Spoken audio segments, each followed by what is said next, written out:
Olá, sejam muito bem-vindos a mais um Palavra-Chave, hoje com o tema mineração textual.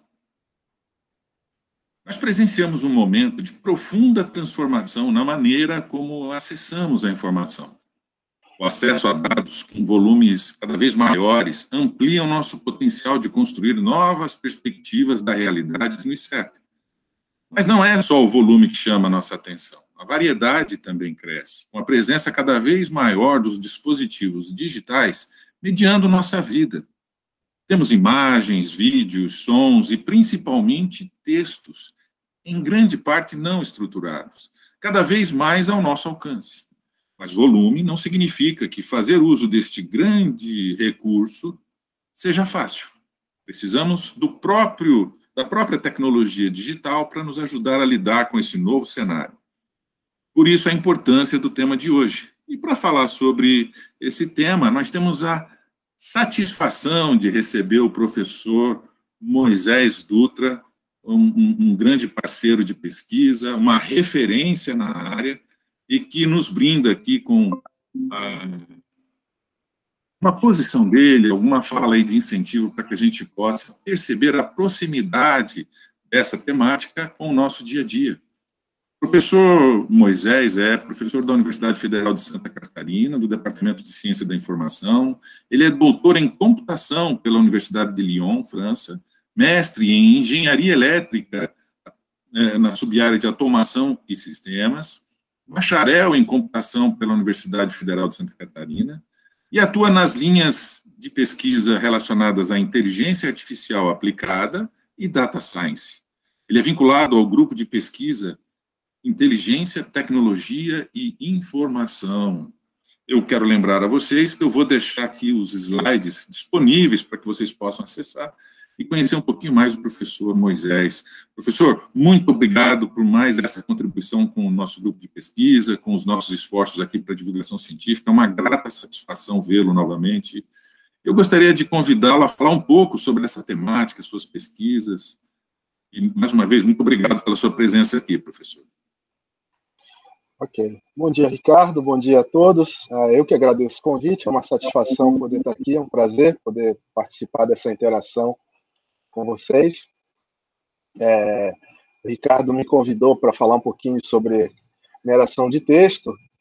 Vou tentar fazer aqui um panorama geral, dar uma espécie de overview, e aí depois a gente pode fazer uma interação ou discutir mais especificamente algum dos pontos. Enfim. A mineração de texto, ela faz parte da ciência de dados como um todo, né? A mineração de texto, juntamente com a mineração de dados, são dois conceitos que, em conjunto, formam a ciência dos dados, tá? Então, a gente tem na literatura a distinção clássica entre os três tipos de dado, né? Os dados estruturados, os não estruturados e os semi-estruturados. Então, os dados estruturados, como sendo aqueles que já possuem um formato pré-definido, eles possuem metadados associados, ou seja, eu tenho informação conhecida a respeito desses dados. Na outra ponta, a gente tem, então, os dados não estruturados, que carecem de toda essa informação, eles estão dispostos de maneira aleatória, né? E a gente tem, então, um meio termo, que seriam os dados semi-estruturados, que possuem alguma estrutura, mas que não chegam a ser uma estrutura formal, por assim dizer. Portanto, a mineração de dados, ela se aplica aos dados estruturados, tá? E na maior parte das vezes esses dados estruturados são dados numéricos, na sua maior parte, né? E a mineração textual, então, ficaria com as outras duas categorias, que seriam com os dados não estruturados e os semi-estruturados, tá? Então, para poder fazer uma relação com relação à tipologia dos dados. A mineração textual, ela possui técnicas e ferramentas que nos permitem extrair inteligência de texto, né? E quando a gente fala texto, é texto digital em linguagem natural, tá? Para que fique bem claro, você precisa que esse texto esteja digitalizado em linguagem natural. Boa parte das técnicas e das ferramentas, elas trabalham com esse texto como insumo. Mas algumas das técnicas mais avançadas, e aí a gente inclui também as técnicas de aprendizagem de máquina aplicada a textos, elas precisam fazer uma conversão desse texto. Então, a gente caminha, né, do dado não estruturado e semi-estruturado para o dado estruturado, a chamada vetorização. Então, algumas técnicas são avançadas e você precisa transformar o texto em números, porque daí a gente consegue fazer recortes estatísticos, a gente consegue extrair outro tipo de insight. Fazendo um panorama histórico, a gente pode dizer que, enquanto área de pesquisa, enquanto disciplina, a mineração de texto ela surgiu tal como ela é hoje nos anos 90, do século passado, né? Então, tem um artigo ali cerca de 1997, creio eu, de uma pesquisadora chamada Marty Hirst. Ele é considerado o marco hoje do nascimento da mineração de texto, né? Na época, inclusive, era chamada de mineração de dados textuais. É um conceito que ainda se usa hoje. Então, a gente tem mineração de texto, mineração de dados textuais, e a gente usa também muito o termo em inglês também, né? Que é text mining. O que aconteceu, então? Ali, já no início dos anos 2000, houve muitas pesquisas, houve um certo zum ali criativo, né? Houve um boom, e aí a gente começou a trabalhar também aqui, pesquisadores brasileiros, tentando evoluir a técnica aqui no Brasil. Um dos algoritmos mais famosos que existem hoje para, por exemplo, fazer radicalização de palavras, né, que é dado um determinado conjunto de palavras em português, você consegue identificar a família dessas palavras, né? Então, foi de uma pesquisadora brasileira que, na época, estava fazendo seu doutorado na Inglaterra, Viviane, não me lembro o primeiro nome, mas o sobrenome dela é Orengo, e ficou o nome do algoritmo, né? E até hoje, já 20 anos depois, aí é o melhor algoritmo que nós temos para fazer radicalização em língua portuguesa, o algoritmo Orengo. Isso veio evoluindo, de certa forma, mas a gente teve dois momentos chaves, tá? Que a gente pode dizer que catapultou o negócio, assim, jogou um turbo ali, né? Jogou uma gasolina envenenada ali no negócio. E não por acaso foi da empresa que tem a maior quantidade de informações do mundo, que é o Google, né? Então, a gente tem claramente um momento ali na década passada, em 2013, e a gente tem um agora, bem recente, no final de 2019. Portanto, até 2013, essa evolução ela vinha mais ou menos numa esfera linear. As técnicas mais avançadas elas eram baseadas num método que é chamado saco de palavras, ou bag of words. O que é o saco de palavras? É como se a gente pegasse uma folha A4, assim, né? Desse uma balançada e aquelas palavrinhas todas caíssem num saco ali. Ou seja, você bota ali dentro, você perde qualquer tipo de estrutura de gramática e tal, mas, por outro lado, você consegue visualizar frequências de palavras com mais peso, enfim. Então, a maior parte das técnicas era baseada nesse tipo de coisa. Portanto, era um avanço muito grande nas técnicas estatísticas de contagem de palavras, mas a gente engatinhava na questão do contexto, e o contexto faz toda a diferença quando a gente está analisando um texto, especialmente em língua portuguesa. O que acontece, então, em 2013? Um engenheiro do Google lançou um novo modelo chamado de Word2Vec, que é um vetor de palavras. Isso foi base para uma técnica conhecida hoje em inglês como word embeddings, que são palavras embutidas. Você pega as palavras, vetoriza aquilo, tá? E aí você consegue reproduzir o contexto. Ele baseou toda essa história numa ideia bem simples, que é a vizinhança de palavras, né? Então, principalmente as palavras, a questão da polissemia, palavras com multissignificados, elas tendem a ter determinado significado se você olhar a vizinhança mais próxima dela. Quais são as 5 palavras precedentes, quais são as 5 palavras posteriores. Isso indica, de uma forma muito precisa, o contexto da palavra. Então, a partir daí, ele criou todo um modelo matemático, gerou os algoritmos, eles estão disponíveis, e aí houve uma explosão absurda, assim. Certo? Isso gerou uma grande possibilidade e novas técnicas surgiram. Eu vou dar um exemplo para vocês, de como vocês já devem ter percebido isso, que é o Google Tradutor, né? O Google Translator. Quem chegou a usar o Google Translator ali há 10, 15 anos atrás e usa o Google Translator hoje, percebeu há um tempo atrás que houve uma melhora significativa no Google Translator. Não é à toa, ele passou a usar o algoritmo de palavras embutidas, né? De Word2Vec, vetor de palavras. Portanto, antigamente você fazia a tradução e tinha que passar manualmente, depois para fazer os ajustes, sendo convertendo, por exemplo, para inglês, para português ou para espanhol. A gente ainda tem que fazer isso hoje, evidentemente, mas é muito mais próximo, o contexto está muito mais próximo do que era antigamente. Isso levou, então, a década dos 10 aí, né, um avanço grande na questão da mineração de texto. Surgiram algoritmos de geração automática de textos, de sumarização, de fazer resumo de texto, coisas muito legais. Não é à toa, por exemplo, que houve uma explosão nos últimos anos do uso dos chatbots, né? Você tem aí agora, quase toda grande empresa tem um chatbot, tem Magalu do Magazine Luiza, tem a Bia do Bradesco, tem não sei quem da imobiliária tal, você está lá no Facebook, é difícil já, hoje até é difícil falar com algum humano, né? Então, aqueles menuzinhos com musiquinha das URAs, né, foram transformados nesses chatbots aí. Agendamento de consultas, eu fiz ano passado, fiz um agendamento de consulta lá, né, digite 2 para não sei o que e tal, e funcionou direitinho. Então, isso é devido a esse avanço nessas técnicas. Tá? O que aconteceu ali no final de 2019, em dezembro de 2019? O Google liberou um grande corpus textual chamado de BERT, B-R-T, que é simplesmente baseado no mecanismo de busca deles. Como eles possuem o maior mecanismo de busca do mundo, eles conseguem ter um acesso como ninguém mais ao contexto das palavras.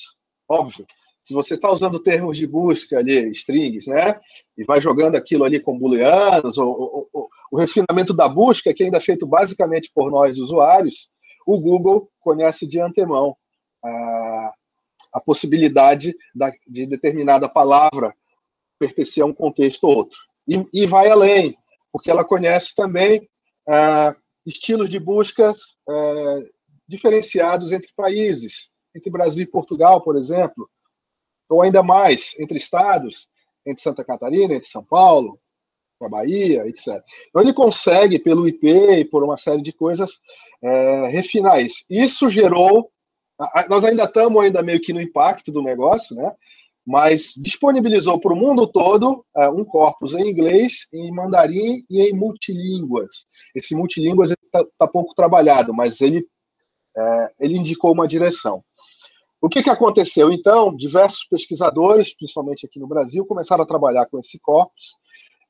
Em outubro do ano passado, ainda saindo do forno, saiu aí num simpósio brasileiro, não vou lembrar o nome do simpósio, é da área de computação, uma técnica muito interessante chamada de Bertimbau. Eles pegaram e abrasileiraram a proposta deles, é um pessoal da USP, é um mestrando lá, que pegou esse corpus BERT aí, que dá não sei quantos gigas, 7 gigas, imaginem vocês, 7 gigas de palavras, é muita palavra, né? E começaram a treinar para o português brasileiro. Então, fizeram o treinamento para o português brasileiro, fizeram as inserções que estavam faltando no corpus original multilíngua e publicaram o paper em outubro e o material está aberto no GitHub para download. Eu estava vendo ainda agora, pouco antes de entrar aqui, que já tem não sei quantos milhares de downloads. Então, imaginem vocês, que são grupos de pesquisa que fazem esse download, né?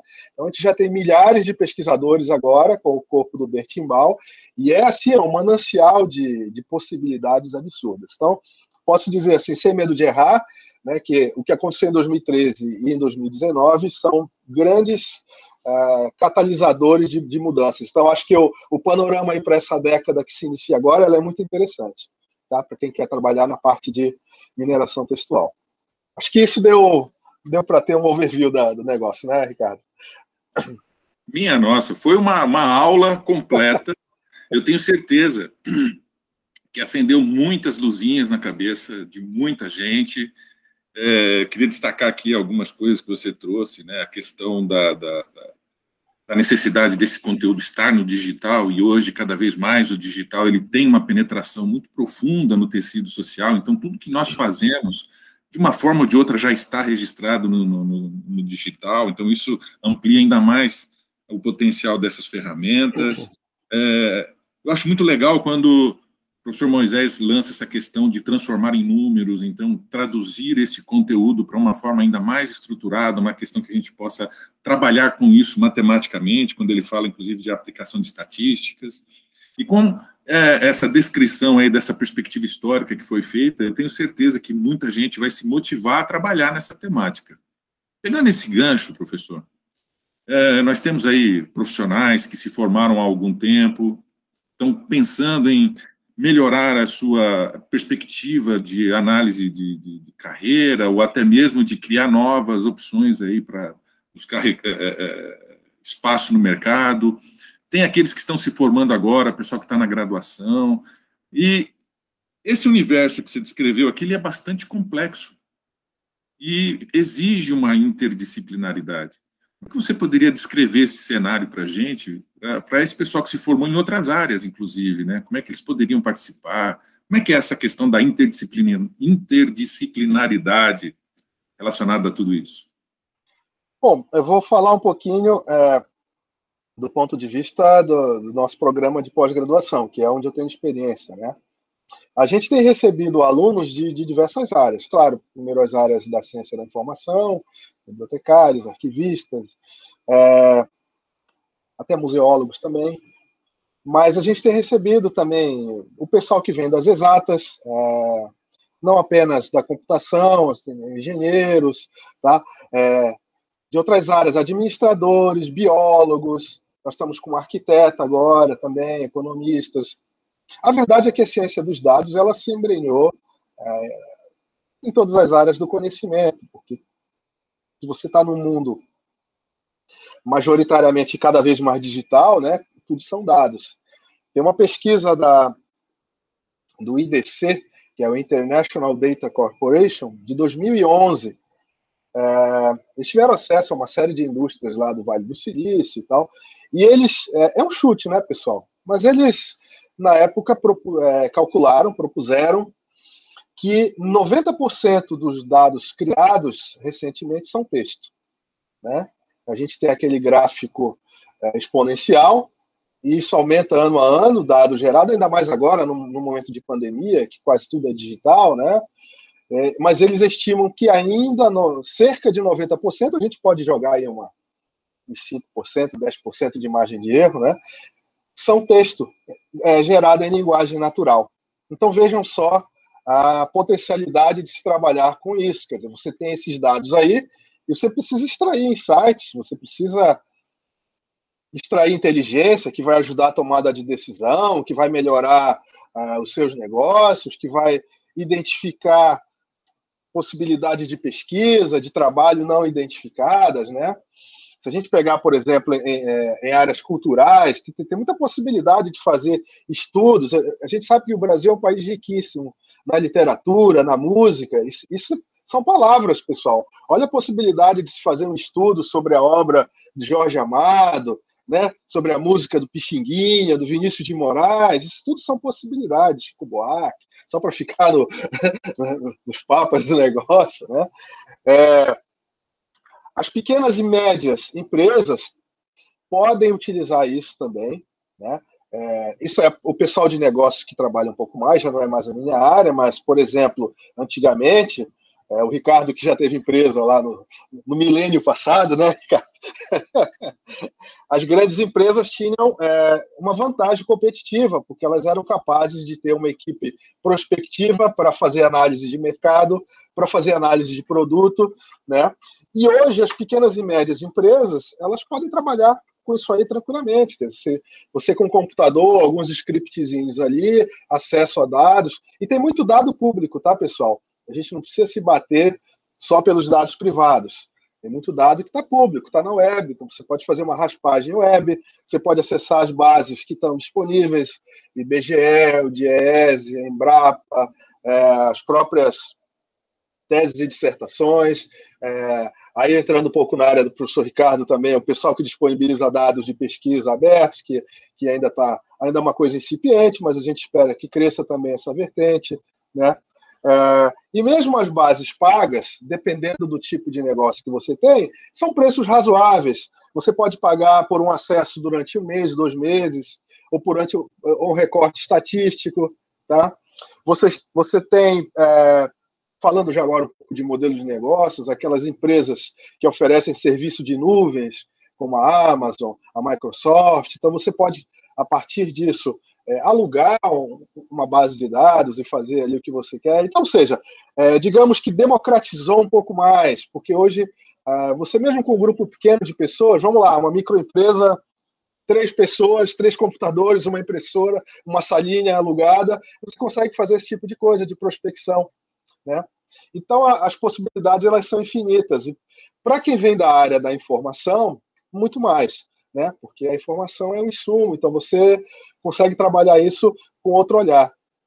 Mas eu tenho acompanhado o avanço disso em outras áreas também. Tá? Com relação ao desenvolvimento das ferramentas em si, também não é algo de outro mundo. Tá? Eu sei que o pessoal que não vem da área de tecnologia tem sempre um bloqueio com relação à programação, por exemplo. Né? Mas, pessoal, para trabalhar com ciência de dados, na verdade, nem precisa aprender a programar. Basta aprender a desenvolver scripts. Tá? A gente sempre brinca, eu brinco nas minhas aulas, mas é verdade, você saber desenvolver um script com 10 linhas, 10, você faz miséria. Tá? Então, a gente tem bibliotecários, que é o chamado bibliotecário de dados, né? Tem biólogos, eu tenho acompanhado trabalhos muito interessantes de biólogos que têm lá os seus dados, né? Oceanógrafos, imagina a quantidade, pessoal da meteorologia, tá? Tem quantos sensores no mar, pessoal? Sensores medindo barômetros, né? Imagem de satélite que a NASA disponibiliza gratuitamente. Então, tem manancial de pesquisa para quem quiser. Assim. Então, é uma coisa...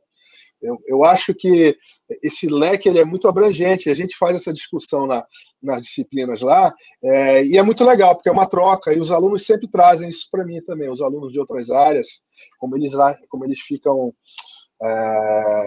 assim, excitados, né? Como eles ficam maravilhados com as possibilidades de pesquisa quando eles descobrem tudo que eles podem fazer.